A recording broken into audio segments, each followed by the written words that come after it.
ご視聴ありがとうございます。スカイリム面白死体研究会会長のめいめいひまりです。今夜も私が選んだとっておきの面白死体を紹介するわ。今回紹介する死体は、モラグトングの暗殺者よ。彼はソルスセイムで自宅を手に入れるためのクエスト、復讐の時で戦うことになる死体よ。ただの雑魚敵だからあまり印象に残ってなかったのだけど、実はスカイリムをぶっ壊すレベルのとんでもないポテンシャルを秘めていたことが明らかになったわ。というわけで早速彼がいかにぶっ壊れているかを見ていくわよ。始まるよー。モラグトングの暗殺者は弓と片手武器を得意とする軽装戦士よ。彼に影の弓と骨の矢を持たせて攻撃させると、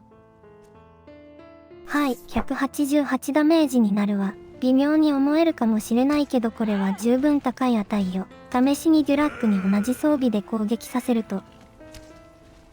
はい、184ダメージになるわ。デュラックは弓使いの従者としては最高性能だから、それより高いダメージを出せている時点で優秀な弓使いであると言えるわ。ただし NPC 全体の中では強いとは言えないから、わざわざ獣人にするほどではなかったのだけど、実は AE で超絶な強化がなされていたことが分かったわ。というわけで AE における彼らのダメージを見てみると、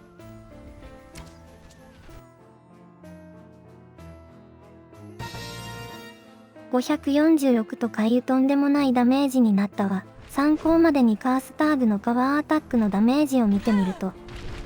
540だからモラグトングの暗殺者のダメージの方が高いということになるわ。なぜここまでのダメージを出せるのか、その理由は彼が装備してる矢にあるわ。彼が現在装備してるのは、念動力の矢よ。念動力の矢は本来は専用のパワーを発動するまでその場に留まり続けるのだけど、彼が装備してるものは発射したらそのまま普通の矢として飛んでいくわ。要は以前紹介したリンエと同じことが起こってるわけね。繰り返しになってしまうから詳しいことはリンエの動画を見てほしいのだけど、この矢は攻撃力が111もあるから、これを持ってる NPC は本来の性能を大きく超えるダメージを出せるわ。リンエは元の性能が大したことなかったから、この矢を装備してもせいぜい山賊略奪弾と同程度で済んでいたけど、元からある程度強かったモラグトングの暗殺者がこの矢を持つことで、カースターグすら上回るダメージを出せるようになってしまったわけね。おそらく保存可能な獣人の中で彼より高いダメージを出せる者はいないから、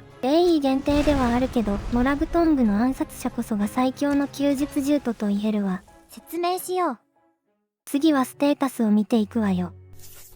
これがモラグトングの暗殺者のステータスよ。一番重要なのはエクストラダメージ2を持ってることね。このおかげで武器による攻撃で通常の2倍のダメージを与えられるわ。弓術のパークも充実してるし、弓使いとしては平均以上に優れているわ。全身系装備出して季節な装備も持っているのだけど、防具が弱いから結局防御力は大したことないのよね。片手武器の適性とパークもあるし、片手武器を使わせても十分強いのだけど、耐久力に不安があるから弓矢だけを持たせて遠距離アタッカーとして運用した方が安定するわ。スキル適性とパークがうまく噛み合っていて優秀なステータスをしているのだけど、プレイヤーのレベルが34時点だとレベルが19しかないから少し低めなのよね。レベルが低い分、体力やスキルレベルなどのステータスも低くなっているわ。だから優秀と言ってもあくまで平均より上でしかなかったのだけど、それが AE で念動力の矢を持たされることによってとんでもない化け物になってしまったというわけね。死んでくれません？